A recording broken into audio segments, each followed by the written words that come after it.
السلام علیکم۔ ملکی اور غیر ملکی تازہ ترین خبروں کے لیے دیکھتے رہیں کے نیوز چینل انٹرنیشنل۔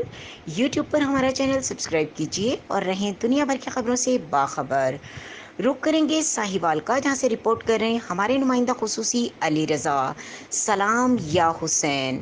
پورے ملک کی طرح ساہیوال میں بھی مجلس عزاداری کے سلسلہ جاری ہے۔ حضرت غازی عباس علمدار کی شہادت کے حوالے سے مجلس امام بارگاہ شاہ خراساں میں منعقد ہوئی۔ مجلس کی صدارت سید اسد رضا مشہدی، سید منظور العباس، سید وقار رضا، سید سبطین رضا نے کی۔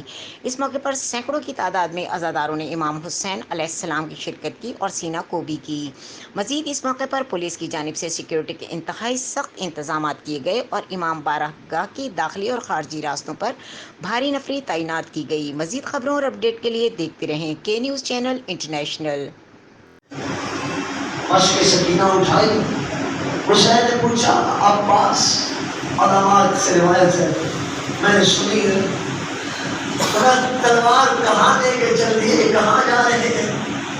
فرمایا مولا آپ کے دشمنوں کو فنار کروں گا۔ فرمایا عباس جا،